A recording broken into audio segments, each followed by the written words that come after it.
Hi, ഞാൻ Vijayalakshmi. Welcome to our YouTube channel R4V garden. ഇന്നത്തെ എന്റെ വീഡിയോ എന്ന് പറയുന്നത് കുറ്റിക്കുരുമുളക് കൃഷിയെ കുറിച്ചുള്ളതാണ്. വളരെ എളുപ്പത്തിൽ നമുക്ക് വീട്ടിൽ എങ്ങനെ കുറ്റിക്കുരുമുളക് വിളയിച്ചെടുക്കാം എന്നതിനെ കുറിച്ചുള്ളതാണ്. അപ്പൊ എല്ലാവരും ഈ വീഡിയോ സ്കിപ്പ് ചെയ്യാണ്ട് മുഴുവനും കാണാനായി ശ്രമിക്കുക. കൃഷി സ്നേഹിക്കുന്ന ഒത്തിരി കൂട്ടുകാർ ഈ വീഡിയോ കാണുന്നുണ്ടെന്ന് അറിയാം. അപ്പൊ എല്ലാവർക്കും ഞങ്ങളുടെ വീഡിയോ ഇഷ്ടപ്പെടുകയാണെങ്കിൽ ലൈക്ക് ചെയ്യാനും സബ്സ്ക്രൈബ് ചെയ്യാനും മറക്കരുതേ. ഇതെന്റെ ടെറസിലെ കുറ്റിക്കുരുമുളക് ചെടിയാണ്. നിറച്ച് തന്നെ കുരുമുളക് എല്ലാം തന്നെ പിടിച്ചു നിൽപ്പുണ്ട്. ഒരൊറ്റ ചെടിയാണിത്. ഒരു പ്ലാസ്റ്റിക് കണ്ടെയ്നറിലാണ് നട്ടിരിക്കുന്നത്. നിങ്ങൾക്കും ഇതുപോലെ നല്ല രീതിയിലുള്ള മികച്ച വിളവ് കിട്ടാനായിട്ട് കുരുമുളക് ചെടി എങ്ങനെയാണ് നടേണ്ടതെന്നും അതിൻ്റെ പരിചരണ രീതി എന്തൊക്കെയാണെന്നുള്ളതുമെല്ലാം ഈ വീഡിയോയിലൂടെ ഞാൻ പറയുന്നുണ്ട്. അപ്പോൾ നമുക്ക് നോക്കാം.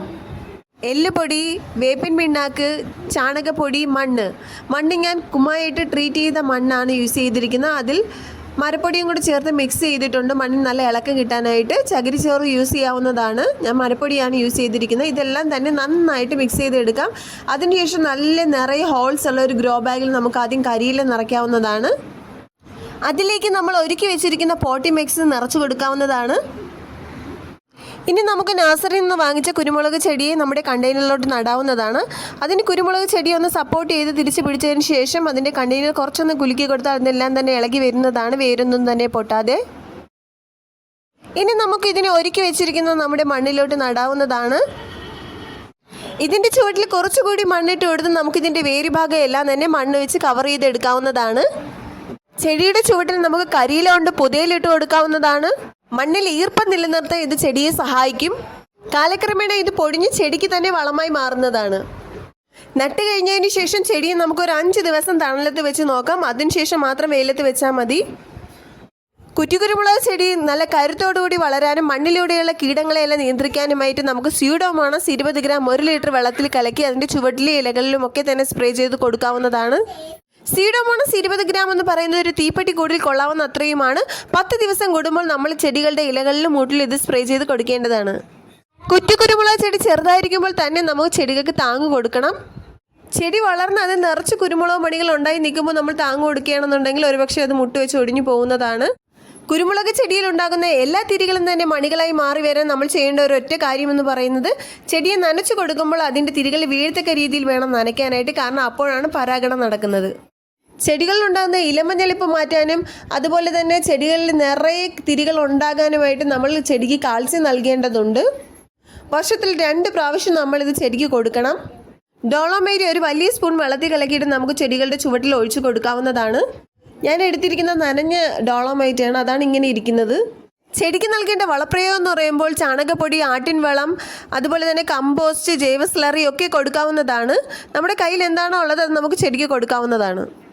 കൂടാതെ നമുക്ക് പച്ച ചാണകം കടലപ്പിണ്ണാക്കിട്ട് പുളിപ്പിച്ച് ഒരു 5 ദിവസം വെച്ചതിന് ശേഷം നമുക്ക് ചെടികളുടെ മൂട്ടിൽ നേർപ്പിച്ച് ഒഴിക്കാവുന്നതാണ്. നല്ല റിസൾട്ടാണ് കിട്ടുന്നത്. സ്യൂഡോമോണസ് വളപ്രയോഗം കഴിഞ്ഞ് ഒരു 5 മുതൽ 7 ദിവസം കഴിഞ്ഞ് വേണം നമ്മൾ മറ്റെന്ത് വളപ്രയോഗം വേണമെങ്കിലും ചെടി ചെയ്യാനായിട്ട്. അപ്പോഴാണ് അതിൻ്റെ നല്ല റിസൾട്ട് നമുക്ക് കിട്ടത്തുള്ളൂ. അധികം കീടങ്ങളൊന്നും കണ്ടുവരാത്ത ഒരു ചെടിയാണ് കുരുമുളക് ചെടി. ഇനി കീടശല്യം എന്തെങ്കിലും ഉണ്ടെങ്കിൽ നമുക്ക് വേപ്പെണ്ണ, വെളുത്തുള്ളി കഷായം കൊടുക്കാവുന്നതാണ്. വേപ്പെണ്ണ ഒരു 3 മുതൽ 5 ml വരെയും അതുപോലെ തന്നെ സോപ്പ് സൊല്യൂഷൻ ഒരു 2 ml, 1 കുടം വെളുത്തുള്ളി നല്ല ചതച്ചെടുത്തതിൻ്റെ നീരും എല്ലാം ചേർത്ത് 1 ലിറ്റർ വെള്ളത്തിൽ കലക്കിയിട്ട് വേണം ചെടികളെല്ലാം തന്നെ സ്പ്രേ ചെയ്ത് കൊടുക്കാനായിട്ട്. കുരുമുളകിനെ നമുക്ക് പച്ചയ്ക്ക് ഉപയോഗിക്കാവുന്നതാണ്, ഉണക്കി പൊടിച്ച് ഉപയോഗിക്കാവുന്നതാണ്. കുരുമുളക് നല്ല വിളഞ്ഞു വരുമ്പോൾ അത് നല്ല ഡാർക്ക് ഗ്രീൻ കളറായി മാറുകയും അതിൻ്റെ മണികളിൽ ഏതെങ്കിലും ഒന്ന് പഴുത്തു കഴിഞ്ഞാൽ ആ തിരിയെല്ലാം തന്നെ നല്ല വിളവൊത്തതാണെന്ന് നമുക്ക് മനസ്സിലാക്കാനായിട്ട് സാധിക്കും. അപ്പം നമുക്ക് വിളവെടുത്തിട്ട് അതിനെ ഉണക്കി പൊടിച്ച് ഉപയോഗിക്കാവുന്നതാണ്. ചെറു വെയിലത്തിട്ട് ഉണക്കുമ്പോൾ ഇതെല്ലാം തന്നെ നല്ല കറുത്ത കളറായി മാറുകയും നമുക്കത് മിക്സിയിൽ പൊടിച്ച് യൂസ് ചെയ്യാവുന്നതുമാണ്. കുറ്റിക്കുരുമുളക് ചെടിയിൽ ശാഖകൾ കൂടാതെ വേരും വള്ളി പോലെ വളർന്നു വരുന്നതും കാണാനായിട്ട് സാധിക്കും. അങ്ങനെ വരികയാണെങ്കിൽ നമ്മൾ അതിനെ കട്ട് ചെയ്ത് മാറ്റി കൊടുക്കണം. ഒരു ചെറിയ ഫാമിലിക്ക് ഒരു കുരുമുളക് ചെടിയുടെ ആവശ്യമേ ഉള്ളൂ.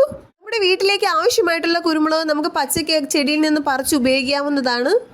ഇറച്ചിക്കറിയിലും രസത്തിലും മീൻ വറുത്തതിലുമൊക്കെ നമുക്കിതിനെ അരച്ചുപയോഗിക്കാവുന്നതാണ്. ഇതിൻ്റെ സ്വാദൊന്ന് വേറെ തന്നെയാണ്. 2 ചെടിയിൽ നിന്ന് പറിച്ച കുരുമുളകാണ് ഇത്രയും. ഏകദേശം ഉണക്കി പൊടിച്ച ഒരു 1/2 കിലോയോളം നമുക്ക് ഇതിൽ നിന്ന് കിട്ടിയിട്ടുണ്ട്. അപ്പോൾ കുരുമുളക് കൃഷി എന്ന് പറയുന്നത് ഇത്രയേ ഉള്ളൂ. ഇത് കാഴ്ച നിൽക്കുന്ന കാണാനായിട്ട് ഭയങ്കര ഭംഗിയാണ്. നമുക്കൊരു അലങ്കാര ചെടി എന്നുള്ള നമ്മുടെ കൃഷിത്തോട്ടത്തിൽ വെക്കാവുന്നതാണ്.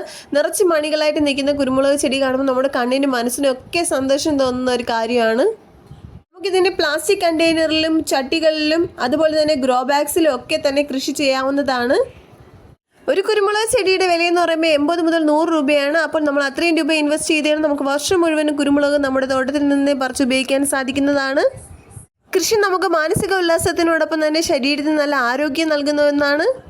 ഇനിയും കൃഷി തുടങ്ങിയിട്ടില്ലാത്തവർ ഒട്ടും തന്നെ സമയം താമസിച്ചിട്ടില്ല, വേഗം തന്നെ കൃഷി ചെയ്തോളൂ. കൃഷി എന്ന് പറയുമ്പോൾ നമ്മുടെ ജീവിതത്തിൽ ആവശ്യമായ ഒരു കാര്യമായി മാറേണ്ടിയിരിക്കുന്നു. അതിനുവേണ്ടി നമ്മൾ ഓരോരുത്തരും അവരവരുടെ വീട്ടിൽ നിന്ന് തന്നെ തുടങ്ങണം. വിഷരഹിത പച്ചക്കറി എന്ന കേരളം വാർത്തെടുക്കുന്നതിനെയും നമ്മൾ നമ്മുടെ വീട്ടിൽ നിന്ന് തന്നെ അത് സ്റ്റാർട്ട് ചെയ്യണം. ഞങ്ങളുടെ വീഡിയോ ഇഷ്ടപ്പെട്ടാൽ കൃഷി സ്നേഹിക്കുന്ന ഞങ്ങളുടെ എല്ലാ കൂട്ടുകാരും ഇനി സബ്സ്ക്രൈബ് ചെയ്തിട്ടില്ലാത്തവരുണ്ടെങ്കിൽ അവരും സബ്സ്ക്രൈബ് ചെയ്തും ഷെയർ ചെയ്തും ലൈക്ക് ചെയ്തും ഒക്കെ സപ്പോർട്ട് ചെയ്യുമെന്ന് വിചാരിക്കുന്നു. താങ്ക്